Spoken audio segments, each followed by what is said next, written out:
Hello everyone, welcome to geography classes. मैं हूं प्रदीप कुमार और आज हम डिस्कस करेंगे भारत की मिट्टियों के बारे में। तो भारत की के अंदर कौन कौन सी मिट्टियां पाई जाती हैं, उससे संबंधित जो महत्वपूर्ण क्वेश्चन हैं आज उनको हम डिटेल में डिस्कस करेंगे। तो चलिए शुरुआत करते हैं आज की वीडियो की। तो क्वेश्चन नंबर 1 है, भारत में कौन सी मिट्टी सबसे उपजाऊ है। तो भारत की सबसे उपजाऊ मिट्टी है जलोढ़ मिट्टी। जलोढ़ मिट्टी या फिर इसको दोमट मिट्टी या एलुवियल सॉइल के नाम से जाना जाता है। और जलोढ़ मिट्टी का निर्माण नदियों के द्वारा जो मृतिका, जो गाद या जो रेत लाया जाता है उससे होता है। और जलोढ़ मिट्टी को हम दो भागों में बांटते हैं। एक होती है पुरानी जलोढ़ यानी कि बांगर मिट्टी, और एक होती है नई जलोढ़ यानी कि खादर मिट्टी। तो जलोढ़ को खादर और बांगर दो भागों में बांटा जाता है। बांगर क्षेत्र वो होता है जहाँ पर नदी का बाढ़ का जो पानी होता है वो नहीं पहुँच पाता, लेकिन खादर के रीजन में हर साल नदी के द्वारा बाढ़ लाई जाती है और जिससे नई मिट्टी वहाँ पर बिछा दी जाती है। इसके बाद नेक्स्ट क्वेश्चन है, किसी देश की कृषि का मुख्य आधार क्या होता है। तो किसी भी देश की कृषि का जो मुख्य आधार है वो है उस देश की मिट्टी। अगर किसी देश की मिट्टी उपजाऊ है, उर्वरक है, तो वहाँ पर उत्पादन अच्छा होगा। अगर देश की मिट्टी उपजाऊ नहीं है तो उसका उत्पादन कम होगा। तो उर्वरकता का सीधा संबंध हो जाएगा उत्पादन से। अगर मिट्टी उपजाऊ है तो उत्पादन अच्छा होगा, अगर नहीं है तो उत्पादन अच्छा नहीं होगा। इसके बाद नेक्स्ट क्वेश्चन है, भारत में कितने प्रकार की मिट्टी पाई जाती है। तो देखिए, भारत में केवल 8 प्रकार की मिट्टियाँ पाई जाती हैं। और भारत की जो मिट्टियाँ हैं उनको कौन यह कहता है कि कितने प्रकार की भारत में मिट्टी पाई जाती है, यानी कि कौन इसको निर्धारित करता है। तो भारत का जो कृषि अनुसंधान परिषद है, कृषि अनुसंधान परिषद के द्वारा भारत की मिट्टियों को निर्धारण किया जाता है कि भारत में कितने प्रकार की मिट्टी है, कहाँ पर किस प्रकार की मिट्टी पाई जाती है। तो यह कृषि अनुसंधान के द्वारा सारा का सारा काम होता है। इसके बाद नेक्स्ट क्वेश्चन है, भारत में किस प्रकार की मिट्टी सर्वाधिक पाई जाती है। सबसे ज़्यादा मात्रा में पाई जाने वाली मिट्टी है जलोढ़ मिट्टी, जो कि 22 से 24% तक पाई जाती है। वैसे एग्जैक्ट अगर आप पूछा जाए तो 22% है, लेकिन कुछ बुक्स में 24% भी आपको देखने को मिलेगा। तो ये दोनों ही ठीक है। अगर ऑप्शन में दोनों है तो आप 22% को ठीक करोगे या क्लिक करोगे। नेक्स्ट है, नवीन जलोढ़ मिट्टी को अन्य किस नाम से जाना जाता है। तो हमने पहले ही डिस्कस किया था कि जो नई जलोढ़ मिट्टी होती है, यानी कि नदी के द्वारा जो मिट्टी बिछा दी जाती है किसी मैदान में, उसको खादर मिट्टी के नाम से जाना जाता है। और जो पुरानी जलोढ़ मिट्टी है वो बांगर के नाम से जानी जाती है, जहाँ पर नदी का जो बाढ़ का पानी है वो नहीं पहुँच पाता। क्वेश्चन नंबर 6 है, किस मिट्टी में पोटास की मात्रा सबसे ज़्यादा पाई जाती है। तो पोटाशियम, यानी कि जो फसलों की उर्वरकता के लिए सबसे ज़्यादा, फसलों के बढ़ोतरी के लिए सबसे ज़्यादा महत्वपूर्ण है वो है पोटाशियम। तो यह जलोढ़ मिट्टी में सबसे ज़्यादा पाया जाता है। और जलोढ़ मिट्टी उपजाऊ इसलिए भी है क्योंकि ये नदियों के द्वारा हर साल एक नई परत ज़मीन पर बिछा दी जाती है, जो जिसमें पोटाश की मात्रा ज़्यादा होती है और जो फसलों के लिए काफ़ी ज़्यादा अच्छी मानी जाती है। इसके बाद नेक्स्ट क्वेश्चन है, काली मिट्टी का दूसरा नाम क्या है। तो काली मिट्टी को रेगुड़ मिट्टी के नाम से भी जाना जाता है। और काली मिट्टी कपास की खेती के लिए बहुत अच्छी मानी जाती है। जो रेगड़ मिट्टी होती है इसमें बेसिकली आयरन, चूना, एल्यूमिनियम, मैग्नीशियम की मात्रा बहुत ज़्यादा पाई जाती है।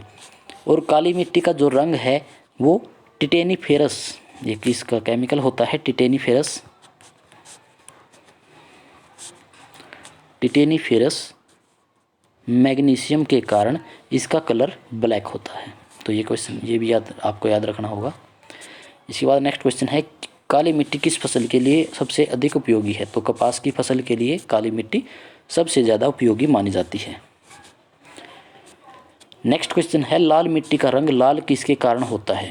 तो लाल मिट्टी का रंग लाल होता है लोह ऑक्साइड के कारण। और जो आपको पता है कि जो लोहा है अगर उसमें जंग लगता है तो वो रेड कलर का हो जाता है, तो इसलिए यहाँ पर लाल रंग लोह ऑक्साइड के कारण होता है।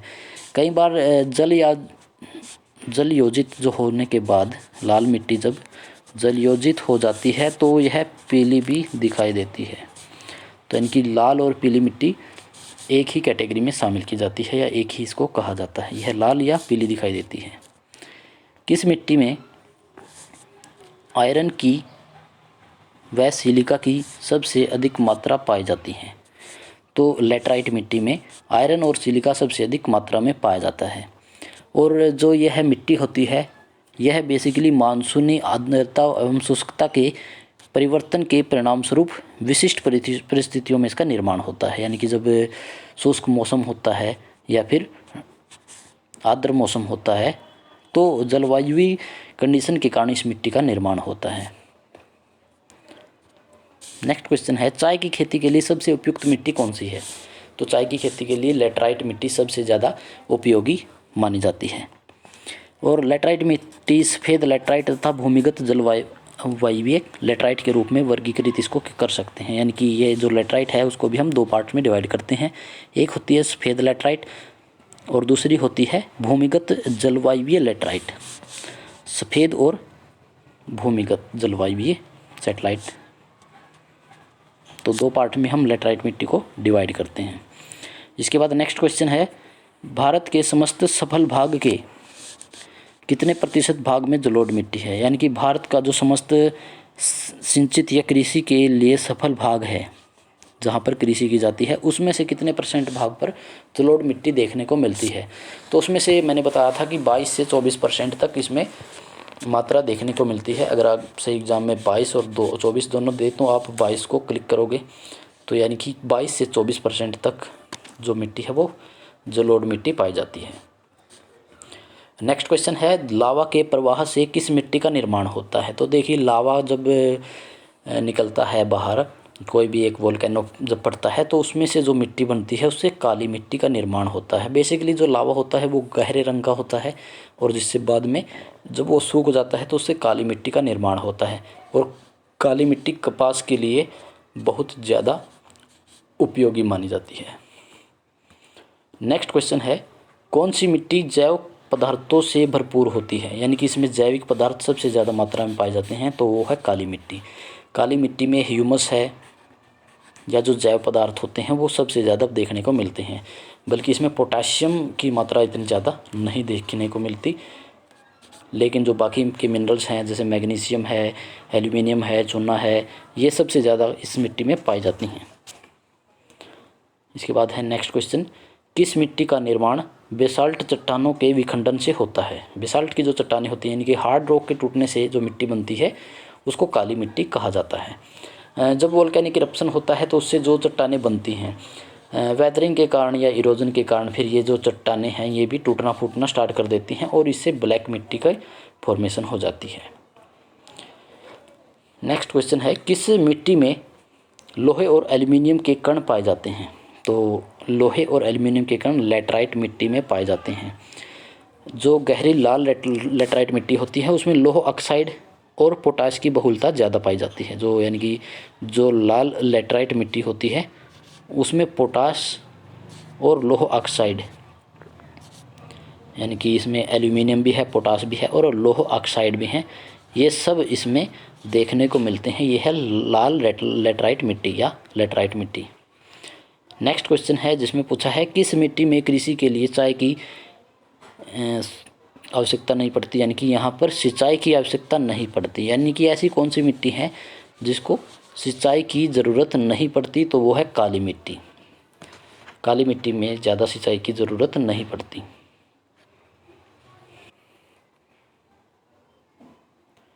इसके बाद नेक्स्ट क्वेश्चन है, भारत में लाल मिट्टी का विस्तार सबसे अधिक कहाँ पे है? तो आंध्र प्रदेश, मध्य प्रदेश, जो छोटा नागपुर का पठार है, पश्चिम बंगाल का जो उत्तरी पश्चिमी ज़िला है या मेघालय है, यहाँ पर यह मिट्टी सबसे ज़्यादा पाई जाती है।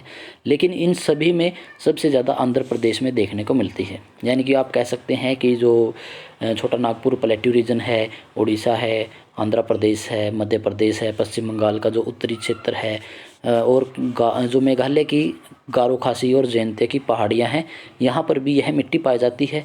इसके अलावा जो राजस्थान का अरावली क्षेत्र है, राजस्थान के अरावली क्षेत्र में भी यह मिट्टी पाई जाती है।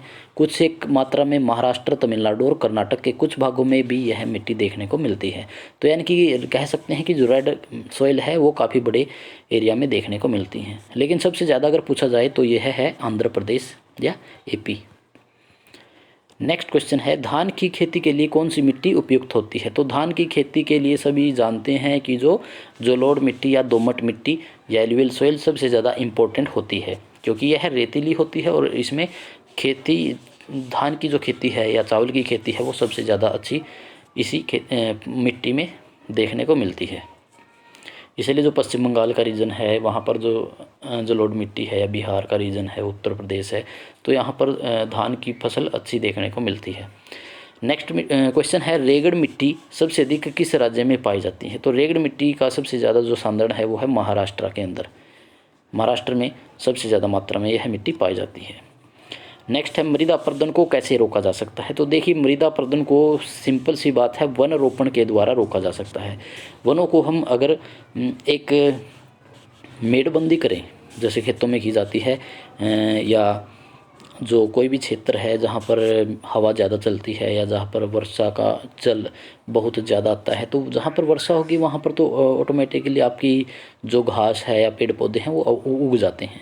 लेकिन कुछ ऐसे रीजन होते हैं जहाँ पर लोग खेती करते हैं, जिससे मिट्टी का कटाव होता है, मिट्टी का अपरदन होता है, तो उसको वन रोपण के द्वारा रोका जा सकता है। एक तो वन जो होते हैं मिट्टी को अपनी जड़ों में जकड़े रखते हैं, दूसरा ये हवा को चलने से भी रोकते हैं, यानी कि हवा के रास्ते में बैरियर का काम करते हैं, जिससे धूल मिट्टी नहीं उड़ती है। तो जहाँ पर जो थार डेजर्ट है, थार डेजर्ट से अगर आप दिल्ली की या यहाँ पर हरियाणा की तरफ आओगे, तो यहाँ पर जो वन रोपण है, लंबी लंबी कतारों में यहाँ पर पेड़ लगाए गए हैं ताकि जो उस रेत को यहाँ पर थोड़ा बहुत रोका जा सके।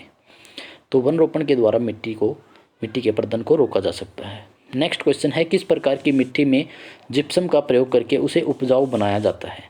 तो जिप्सम का प्रयोग करके अम्लीय मिट्टी को उपजाऊ बना सकते हैं। जो अम्लीय एसिडिक जो सॉइल होती है उसको हम जिप्सम मिलाकर उसको खेती योग्य बना सकते हैं। नेक्स्ट क्वेश्चन है, किस प्रकार की मिट्टी में कार्बनिक पदार्थ की अधिकता होती है? तो कार्बनिक पदार्थ यानी कि कार्बन जो होता है वो काली मिट्टी में ज़्यादा देखने को मिलता है। जो जैव पदार्थ है, जो कार्बनिक पदार्थ है या फिर ह्यूमस की जो मात्रा होती है वो काली मिट्टी में सबसे ज़्यादा पाई जाती है। नेक्स्ट क्वेश्चन है, भारत के किस राज्य में अंतर्देशीय लवणीय आर्द्रभूमि है? तो भारत के राजस्थान क्षेत्र में अंतर्देशीय लवणीय आर्द्रभूमि देखने को मिलती है, यानी कि बहुत ज़्यादा नहीं है लेकिन यह राजस्थान में पाई जाती है। इसके बाद नेक्स्ट क्वेश्चन है, लेटराइट मिट्टी को अन्य किस नाम से जाना जाता है? तो इसको मुखरेला मिट्टी भी कहा जाता है। जो लेटराइट का ही एक फॉर्म होती है, इसको मुखरेला मिट्टी के नाम से भी जाना जाता है। और लेटराइट जो मिट्टी होती है वो चाय के लिए, इलायची के लिए या काजू की खेती के लिए इसका ज़्यादातर प्रयोग किया जाता है। तो ये फसलें लेटराइट मिट्टी में या मुखरेला मिट्टी में उगाई जाती हैं। नेक्स्ट क्वेश्चन है, काली कपासी मिट्टी को किस नाम से जाना जाता है? तो काली कपासी मिट्टी को रेगड़ मिट्टी के नाम से भी जाना जाता है। इसके बाद है, लेटराइट मिट्टी सबसे अधिक कहाँ पाई जाती है? तो लेटराइट मिट्टी जो है वो मालाबार के तटीय प्रदेशों में सबसे ज़्यादा मात्रा में पाई जाती है। नेक्स्ट क्वेश्चन है, ग्रेनाइट और नाइस चट्टानों के द्वारा किस मिट्टी का निर्माण होता है? तो ग्रेनाइट की जो हार्ड रॉक होती हैं और जो नाइस की रॉक होती हैं वो लाल मिट्टी का निर्माण करती हैं, यानी कि जो ग्रेनाइट है और नाइस चट्टानें हैं इनके वेदरिंग से, इरोजन से लाल मिट्टी का निर्माण होता है। नेक्स्ट क्वेश्चन है, किस प्रकार की मिट्टी में सबसे कम उर्वरक की आवश्यकता होती है? तो जलोढ़ मिट्टी में ज़्यादा उर्वरक की हमें ज़रूरत नहीं पड़ती, यानी कि जो फर्टिलाइज़र्स होते हैं वो जलोढ़ मिट्टी में हमें ज़्यादा यूज़ नहीं करने पड़ते, क्योंकि यह जो मिट्टी है वो खुद से ही फर्टाइल होती है। इसमें क्योंकि पोटाश की मात्रा ज़्यादा होती है तो इसमें उर्वरकों की ज़्यादा आवश्यकता नहीं पड़ती है। नेक्स्ट है, भारत के उत्तरी मैदानों में किस प्रकार की मिट्टी पाई जाती है? तो भारत के जो गंगटिक प्लेन है उसमें जलोढ़ मिट्टी पाई जाती है, क्योंकि यहाँ से बहुत सारी नदियाँ जो हैं हिमालय की तरफ से फ्लो करती हैं और अपने साथ वो भारी मात्रा में गाद है, मिट्टी है, रेतकण है, इसको लेकर आती है। तो इसका निर्माण कैसे हुआ है? नदियों के द्वारा बहने से हुआ है, इसको जलोढ़ मिट्टी के नाम से जाना जाता है। नेक्स्ट क्वेश्चन है, किस प्रकार की मिट्टी प्रायद्वीपीय भारत में सर्वाधिक क्षेत्र में पाई जाती है? तो प्रायद्वीपीय भारत जो है वो पुरानी चट्टानों से बना है, जिसमें काली मिट्टी का घनत्व सबसे ज़्यादा पाया जाता है, यानी कि सबसे ज़्यादा काली मिट्टी प्रायद्वीपीय पठार में या प्रायद्वीपीय भारत में देखने को मिलती है।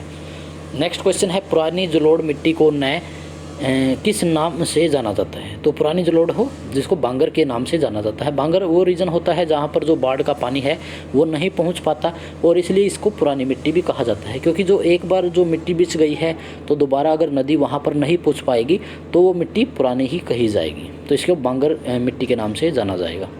नेक्स्ट क्वेश्चन है, गंगा में जलोढ़ मिट्टी भूमि किस तरह से कितने नीचे तक पाई जाती है? यानी कि जो गंगा का क्षेत्र है उसमें जलोढ़ मिट्टी की भूमि या जलोढ़ मिट्टी भूमि में कितनी गहराई तक पाई जाती है? तो 600 मीटर की गहराई तक आपको जलोढ़ मिट्टी देखने को मिलती है।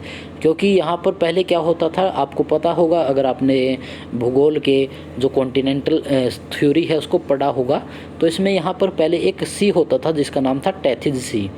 तो टैथिज सी का निर्माण कैसे हुआ है? जो जितनी भी नदियाँ थी जो हिमालय से निकलती थी तो अपने साथ वो भारी मात्रा में गाद लेकर आती थी और इस खाई को उन्होंने भरने का काम कर दिया। तो इस प्रकार से जो 600 मीटर तक की गहराई में अभी भी जलोढ़ मिट्टी ही देखने को मिलती है, क्योंकि इसका निर्माण नदियों के द्वारा किया गया है। नेक्स्ट क्वेश्चन है, लेटराइट मिट्टी के निर्माण में कौन उत्तरदायी है? तो लेटराइट मिट्टी का निर्माण अपक्षालन तथा केशिका क्रिया के द्वारा होता है। यानी कि मैंने बताया था कि जो मानसूनी जलवायु और शुष्कता में परिवर्तन जब होता है तो इस मिट्टी का निर्माण होता है, और इस मिट्टी में आयरन तथा सिलिका की बहुलता देखने को मिलती है। तो इसका निर्माण होता है अपक्षालन के द्वारा तथा केशिका क्रिया के द्वारा। नेक्स्ट क्वेश्चन है, कौन सी मिट्टी सूख जाने पर कठोर तथा गीली होने पर दही की तरह लिपलिपी हो जाती है? तो यह है लेटराइट मिट्टी। अगर यह सूखती है तो इसमें दरारें पड़ जाती हैं, कठोर हो जाती है काफ़ी ज़्यादा। अगर यह इसमें नमी आती है या इसमें वर्षा होती है तो यह दही की तरह लिपलिपी हो जाती है, यानी कि इसमें चिकनाई ज़्यादा हो जाती है वर्षा के कारण। नेक्स्ट है, मिट्टी के अध्ययन को क्या कहा जाता है? तो मिट्टी के अध्ययन को कहा जाता है पेडोलॉजी या मृदा विज्ञान। तो मृदा विज्ञान या सोइलोलॉजी के नाम से इसको जाना जाता है, जिसको पेडोलॉजी कहा जाता है। नेक्स्ट क्वेश्चन है, भारतीय कृषि अनुसंधान परिषद ने मिट्टी को कितने भागों में बांटा है? तो भारतीय जो कृषि अनुसंधान परिषद है, हमने पहले डिस्कस किया कि 8 प्रकार की मिट्टियाँ भारत में पाई जाती हैं, जिसको इन्होंने वर्गीकृत किया था। और आज का लास्ट क्वेश्चन है, भारत का केंद्रीय मिट्टी शोध संस्थान कहाँ पर देखने को मिलता है? तो यह है करनाल में। करनाल कहाँ पे है? हरियाणा का एक ज़िला है जहाँ पर मिट्टी को लेकर शोध संस्थान की स्थापना की गई है। तो ये थे आज के क्वेश्चन। मिलते हैं नई वीडियो में, तब तक के लिए थैंक यू।